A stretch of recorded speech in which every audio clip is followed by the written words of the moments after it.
Hello ಮಕ್ಕಳೇ, ಏನಪ್ಪ struggle ಮಾಡ್ತಾ ಇದ್ದೀರಾ? ಸ್ಕೂಲ್ ಶುರುವಾಗ್ಬಿಡ್ತಾ? ಅಯ್ಯೋ ಮ್ಯಾಮ್, ಸ್ಕೂಲ್ ಇದೆ, ಹಾಗೆಯೇ ನಾವು ರೀಲ್ಸು ನೋಡಬೇಕು, ವಿಡಿಯೋ ನೋಡಬೇಕು, ನಾವು ಆಟ ಆಡಬೇಕು, ಎಲ್ಲ ಮಾಡಬೇಕು, ಹೇಗೆ ಮಾಡೋದು ಅಂತ ಹೇಳಿ ಏನಾದರೂ ಕ್ವಶನ್ಸ್ ಬರ್ತಾ ಇದೆಯಾ? ಏನು ಸ್ಟ್ರಗಲ್ ಮಾಡಬೇಡಿ ಮಕ್ಕಳೇ, ನಿಮಗೊಂದು ನಾನು ಒಳ್ಳೆ ಪ್ಲ್ಯಾನನ್ನು ಕೊಡ್ತಾ ಇದ್ದೀನಿ. Don't struggle. 5 ಪಾಯಿಂಟ್ಸನ್ನು ಕೊಡ್ತಾ ಇದ್ದೀನಿ, ತುಂಬ ಜಾಸ್ತಿನೂ ಕೊಡ್ತಾ ಇಲ್ಲ, 5 ಪಾಯಿಂಟ್ಸನ್ನು ಕೊಡ್ತಾ ಇದ್ದೀನಿ. ಅದನ್ನು ಫಾಲೋ ಮಾಡಿದರೆ ನಿಮ್ಗೇನು ಸ್ಟ್ರಗಲ್ ಆಗಲ್ಲ. ನಿಮ್ಮ full SSLC journey full easy peasy lemon squeezy ಆಗಿಬಿಡುತ್ತೆ. ಹೌದಾ? ಹಾಗಿದ್ರೆ ಏನು ಮಾಡಿ ಮಕ್ಕಳೇ, ಮರೀದೆ ಫಸ್ಟ್ ಹೋಗ್ಬಿಟ್ಟು ಈ ವಿಡಿಯೋನ ಲೈಕ್ ಮಾಡಿ. ಹಾಗೆಯೇ ಇದೇ ಥರ ಯಾವುದಾದ್ರೂ ವಿಡಿಯೋಸ್ ನಿಮ್ಗೆ ಬೇಕು ಅಂತ ಹೇಳಿದ್ರೆ, ಯಾವುದಾದ್ರೂ ವಿಷಯದ ಮೇಲೆ ವಿಡಿಯೋಸ್ ಬೇಕು ಅಂತ ಹೇಳಿದ್ರೆ ಮರೀದೆ ಕೆಳಗಡೆ ಕಮೆಂಟ್ ಮಾಡಿ ಮಕ್ಕಳೇ. ಸರಿನಾ? ಓಕೆ, ಬನ್ನಿ. ಹಾಗಿದ್ರೆ ನಾನು ನಿಮಗೆ ಕೊಡುವಂಥ ಪ್ಲ್ಯಾನ್ಸನ್ನು ನೋಡಿ. ಏನಪ್ಪ ಮ್ಯಾಮು ಏನು ಹೇಳ್ತಾ ಇದ್ದಾರೆ, ಏನು ಪ್ಲ್ಯಾನ್ಸನ್ನು ಹೇಳ್ತಾ ಇದ್ದಾರೆ ಅಂತ ಹೇಳಿ ಏನಾದರೂ ಪ್ರಶ್ನೆಗಳು ಬರ್ತಾ ಇದೆಯಾ? ನೋಡಿ, ಫಸ್ಟ್ ಏನು ಗೊತ್ತಾ, ನಿಮ್ಮ ಅಧ್ಯಯನದ ಸಮಯ ಅಂದರೆ ನೀವು ಸ್ಟಡಿ ಮಾಡೋವಂಥ ಸಮಯ ಇರುತ್ತಲ್ಲ, ಅದನ್ನು ಫೋಕಸ್ ಮಾಡಿ. ನೀವು 4 ಅವರ್ 5 ಅವರ್ ಹಾಗೆಲ್ಲ ಮಾಡೋಕ್ಕಿಂತ ನೀವು ಫೋಕಸ್ ಮಾಡಿ. ಫೋಕಸ್ ಮಾಡೋದು ಅಂದರೆ ಏನು ಗೊತ್ತಾ? ಈಗ ನೀವು ಸ್ಕೂಲಿಂದ ಬರ್ತೀರಾ, ನೀವು ಈಗ ಪ್ರಥಮ ಕೋರು ಅಥವಾ ಪ್ರಥಮ ಸ್ಟೂಡೆಂಟ್ಸ್ ಆಗಿದ್ದರೆ 1-2 ಅವರ್ ನಮ್ಮ ಕ್ಲಾಸ್ ಇರುತ್ತೆ ಅಂತ ಅಂದ್ಕೊಳ್ಳಿ. 8 ಗಂಟೆಗೆ ಹಿಂಗೆ ಮುಗ್ದೋಗುತ್ತೆ. ಹೌದಾ? ನಮ್ಮ ಕ್ಲಾಸ್ ಮುಗ್ದೋಗುತ್ತೆ ಅಂತ ಅಂದ್ಕೊಳ್ಳಿ.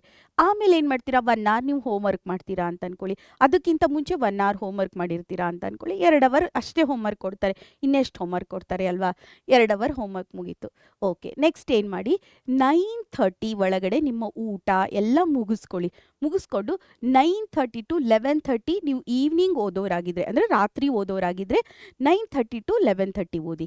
ಇಲ್ಲ ಮ್ಯಾಮ್, ನನಗೆ ಆವಾಗೆಲ್ಲ ತುಂಬ ಸುಸ್ತಾಗಿ ಬಿಡುತ್ತೆ ಅಂದರೆ ಎಲ್ಲ ಹೋಮ್ವರ್ಕ್ ಮುಗಿಸ್ಕೊಂಡು ಎಲ್ಲ ಮಾಡಿ 10 o'clock ಮಲ್ಕೊಂಬಿಡಿ.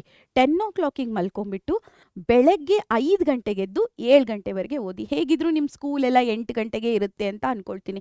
ನೀವು 7 ಗಂಟೆವರೆಗೆ ಓದಿ, 7ರಿಂದ 8 ಒಂದು ಅರ್ಧ ಅವರ್ ರೆಡಿಯಾಗಿ, ಇನ್ನು ಅರ್ಧ ಅವರ್ ನಿಮ್ಗೆ ಟ್ರಾವೆಲಿಂಗ್ ಮಾಡೋದಕ್ಕೆ ಎಲ್ಲದಕ್ಕೂ ಸರಿ ಮಾಡ್ಕೊಳ್ಳಿ. ಇಲ್ಲ ಮ್ಯಾಮ್, ನಂಗೆ ಅಷ್ಟು ಮಾಡೋಕ್ಕಾಗಲ್ಲ, 1.5 ಗಂಟೆ, ಓಕೆ, ಅದನ್ನು ಫ್ಲೆಕ್ಸಿ ಮಾಡ್ಕೊಳ್ಳಿ, ನಿಮ್ಗೆ ಹೆಂಗೆ ಬೇಕು ಹಂಗೆ. ಮಿನಿಮಮ್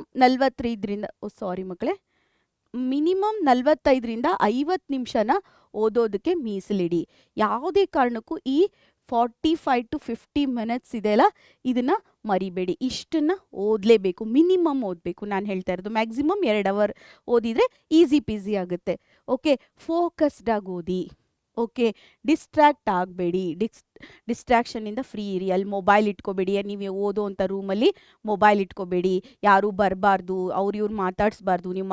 ನೀವು ಕೆಲಸ ಮಾಡ್ಬೇಕಾದ್ರೆ ಏನೋ ಮಾಡ್ತಾ ಇರ್ತೀರ, ಅವಾಗ ಯಾರೋ ಬಂದು ಏನೋ ಮಾತಾಡ್ಸೋದು, ಯಾರೋ ಹೀಗೆ ಆಟ ಆಡೋದು, ಅದೇನೋ ಆಗಿರಬಾರ್ದು. ನೀವು ಫುಲ್ ಫೋಕಸ್ಡಾಗಿ ಒಂದು ರೂಮ್ ಒಳಗಡೆ ಕೂತ್ಕೊಂಡು ಓದಿ. ನೆಕ್ಸ್ಟ್ ಏನು ಮಾಡಬೇಕು ಅಂತ ಹೇಳಿದರೆ, ನಿಮ್ಮ SSLC ವಿಷಯಗಳಿದೆಯಲ್ಲ, ಅವುಗಳನ್ನೇನು ಮಾಡಬೇಕು ಅಂತ ಹೇಳಿದರೆ, ಹೇಗೆ ಅಧ್ಯಯನ ಮಾಡಬೇಕು ಅಂದರೆ, ಈಗ ನಿಮ್ಗೆ ಯಾವುದು ತುಂಬ ಟಫ್ ಆಗಿದೆ ಅದನ್ನು ಫಸ್ಟ್ ಇಟ್ಕೊಳ್ಳಿ. ಈಗ ನಿಮ್ಗೆ ಫಾರ್ ಎಕ್ಸಾಂಪಲ್ ಮ್ಯಾಥ್ಸ್ ಟಫ್ ಇದೆ.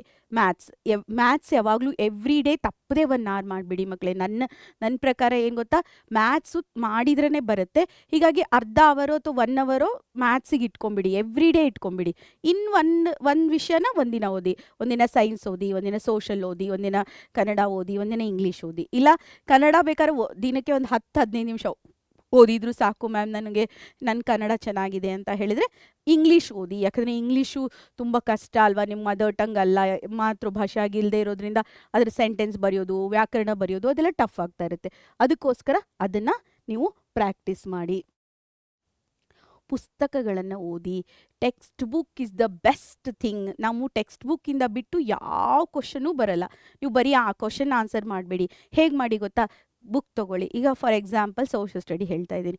ಏನಪ್ಪ, ಒಂದು ಪ್ಯಾರಾಗ್ರಾಫನ್ನು, ಒಂದು ಪೇಜನ್ನು ಓದಿ, ಅದರಲ್ಲಿ ಯಾವ್ಯಾವ ಕ್ವಶನ್ ಬರ್ಬೋದು ಅಂತ ಹೇಳಿ ನೋಡಿ. ಆ ಕ್ವಶನ್ಗಳನ್ನ ಮಾರ್ಕ್ ಮಾಡ್ಕೊಳ್ಳಿ.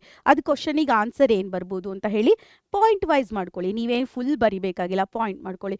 ಸೈನ್ಸ್ ಕೂಡ ಹಾಗೆ ಮಾಡ್ಕೊಳ್ಳಿ. ಅಥವಾ ಸೈನ್ಸಲ್ಲಿ ಏನು ಮಾಡಿ ಗೊತ್ತಾ, ಕೆಲವೊಂದು ಫಾರ್ಮುಲಾಸ್ ಮಾಡ್ಕೊಳ್ಳೋದು ಈ ಥರ ಇರುತ್ತೆ, ಅವುಗಳನ್ನು ಮಾಡ್ಕೊಳ್ಳಿ. ಬೇಕಾದ್ರೆ ಚಿಕ್ಕ ಫ್ಲ್ಯಾಶ್ ಕಾರ್ಡ್ಗಳನ್ನು ಮಾಡ್ಕೊಳ್ಳಿ. ಅದರಿಂದ ಕೂಡ ಹೆಲ್ಪ್ ಆಗುತ್ತೆ ನಿಮಗೆ. ಮತ್ತು ಬ್ರೇಕ್ ಡೌನ್ ಮಾಡಿ. ಫುಲ್ ಕೂತ್ಕೊಂಡು 2 ಅವರ್ ಕಂಪ್ಲೀಟ್ ಹಿಂಗೆ ಕೂತ್ಕೊಂಡು ಸ್ಟ್ರೆಚ್ ಮಾಡ್ಕೋಬೇಡಿ. ಅರ್ಧ ಅವರ್ ಓದಿ 5 ಮಿನಿಟ್ಸ್ ಬ್ರೇಕ್ ತೊಗೊಳ್ಳಿ.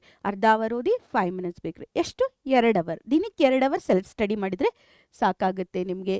ನಿಮ್ಮ ಸಮಯವನ್ನು ಸರಿಯಾಗಿ ನಿರ್ವಹಿಸಿ. It is a most important. Smart study is a most important ಈಗ. ಯಾಕಂದರೆ ಹಾರ್ಡಾಗಿ ಜಾಸ್ತಿ ಸ್ಟಡಿ ಮಾಡಿ ಅಷ್ಟು ಟೈಮೇ ಇಲ್ಲ ನಮಗೆ ಅಲ್ವಾ.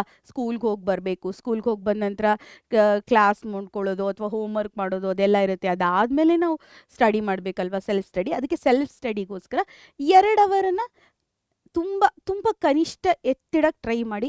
ಇಲ್ಲ ಮ್ಯಾಮ್ ನಂಗೆ 1 ಅವರ್ ಇಡೋಕ್ಕಾಗ, that is also well and good. 45 to 50 ಮಿನಿಟ್ಸ್ಗಿಂತ ಕಮ್ಮಿ ಮಾಡಬೇಡಿ ಮಕ್ಕಳೇ. ಓಕೆ, ನಾನು ಕೊಟ್ಟಿರೋಂಥ 5 ರೂಲನ್ನು ಫಾಲೋ ಮಾಡಿ. ನಿಮಗೆ ಏನು ಸ್ಟ್ರಗಲ್ ಆಗಲ್ಲ ಮಕ್ಕಳೇ. ಆರಾಮಾಗಿ ನಿಮ್ಮ SSLC ಜರ್ನಿ ಕಂಪ್ಲೀಟ್ ಆಗುತ್ತೆ. ನೀವು ಯಾವುದೇ ರೀತಿಯಾಗಿ ತಲೆ ಕೆಡಿಸ್ಕೋಬೇಡಿ. ನಿಮ್ಗೇನು ಗೊತ್ತಾ, ನೀವು ಫಸ್ಟ್ ಏನು ಮಾಡಿ ಗೊತ್ತಾ, ಏನು ಮಾಡಬೇಕು ಅಂತ ಹೇಳಿ ಟು ಡೂ ಲೀಸ್ಟ್ ಅಂತ ಹೇಳ್ತೀವಿ. ಈಗ ನಾನು ಇಷ್ಟು ದೊಡ್ಡವರಾದರೂ ಕೂಡ ನಾನು ಕೂಡ ಬೆಳಗ್ಗೆ ಎದ್ದ ಮೇಲೆ ಮಾಡ್ಕೊಳ್ತೀನಿ. ಒಂದೊಂದು ಸತಿ ನಾನು ಹಿಂದಿನ ದಿನ ರಾತ್ರಿನೇ ನಾಳೆ ಬೆಳಗ್ಗೆ ಏನೇನು ಮಾಡಬೇಕು ಅಂತ ಹೇಳಿ ಬರೆದಿಟ್ಕೊಂಡ್ಬಿಡ್ತೀನಿ. ಆಮೇಲೆ ಬೆಳಗ್ಗೆ ಎದ್ದು ಅದನ್ನೆಲ್ಲ ಮಾಡ್ತೀನಿ. ರಾತ್ರಿ ಆದಮೇಲೆ ನಾನು ಅಚೀವ್ ಮಾಡಿದ್ನ ಆ ಲೀಸ್ಟನ್ನು ಅಂತ ಹೇಳಿ ಚೆಕ್ ಮಾಡ್ಕೋತೀನಿ. ನೀವು ಕೂಡ ಅದೇ ರೀತಿ ಒಂದು ಚೆಕ್ ಲೀಸ್ಟನ್ನು ಮಾಡ್ಕೊಳ್ಳಿ. ಬೇಕಾದರೆ ಟು ಡೂ ಲೀಸ್ಟ್ ಅಂತ ಮಾಡಿಕೊಂಡು ಇದನ್ನು ಓದಬೇಕು, ಇದನ್ನು ಓದಿದ್ದೀನ, ಎಷ್ಟು % ನನಗೆ ಅರ್ಥ ಆಯಿತು ಅಂತ ಹೇಳಿ ಮಾಡ್ಕೊಂಬಿಡಿ. ಯಾವುದು ಜಾಸ್ತಿ ಅರ್ಥ ಆಗಿಲ್ಲ ಮುಂದೆ ಹೋಗಿ, ಇಲ್ಲಾಂದರೆ ಕಮ್ಮಿ ಅರ್ಥ ಆಗಿದ್ರೆ ಅದನ್ನು ಅಲ್ಲೇ ಅದನ್ನೇನು ಮಾಡಿ ರಿವೈಸ್ ಮಾಡಿ. ಮತ್ತೊಂದು ಸತಿ ರಿವೈಸ್ ಮಾಡಿ. ಸರಿನಾ ಮಕ್ಕಳೇ? ಓಕೆ, ಹಾಗಿದ್ರೆ ಈ ಒಂದು ವಿಡಿಯೋ ನಿಮ್ಗೆ ಇಷ್ಟ ಆಯಿತು ಅಂತ ಅಂದ್ಕೊಳ್ಳ. ಇಷ್ಟ ಆದರೆ ಮರೀದೆ ಹೋಗಿ, ಇನ್ನೂ ನೀವು ನಮ್ಮ ಪರೀಕ್ಷೆ ಚಾನಲನ್ನು ಸಬ್ಸ್ಕ್ರೈಬ್ ಮಾಡಿಲ್ಲ ಅಂದರೆ ಹೋಗಿ ಮರೀದೆ ಸಬ್ಸ್ಕ್ರೈಬ್ ಮಾಡಿ ಮಕ್ಕಳೇ. ಹಾಗೆಯೇ ಏನು ಮಾಡಿ ಗೊತ್ತಾ, ಇದೇ ಥರ ವಿಡಿಯೋಗಳು ಬೇಕು ಅಂತ ಹೇಳಿದರೆ ನನಗೆ ವಿಡಿಯೋದ ಲಿಂಕನ್ನು, ಅಂದರೆ ಈ ವಿಡಿಯೋ ಇರುತ್ತಲ್ಲ, ಈ ವಿಡಿಯೋದಲ್ಲಿ ಕೆಳಗಡೆ ಕಮೆಂಟಲ್ಲಿ, ಸಾರಿ ಮಕ್ಕಳೇ ಲಿಂಕಲ್ಲ, ಕಮೆಂಟಲ್ಲಿ ನನಗೆ ಯಾವ್ಯಾವ್ದು ನಿಮಗೆ ಸಬ್ಜೆಕ್ಟ್ ಮೇಲೆ ನಿಮಗೆ ವಿಡಿಯೋಸ್ ಬೇಕು ಅಂತ ಹೇಳಿ ನನಗೆ ಕಮೆಂಟ್ ಮಾಡಿ ಮಕ್ಕಳೇ. ಸರಿನಾ? ಹಾಗಿದ್ರೆ ನಾನು ನಿಮ್ಮ ಕನ್ನಡ ಶಿಕ್ಷಕಿ ವಾಣಿ ಕುಲಕರ್ಣಿ ಈ ತರಗತಿಯನ್ನು ಇಲ್ಲೇ ಮುಗಿಸ್ತಾ ಇದ್ದೀನಿ. ನನ್ನ ಜೊತೆ ಸ್ಟೇ ಟ್ಯೂನ್ ಆಗಿರಿ ಮಕ್ಕಳೇ.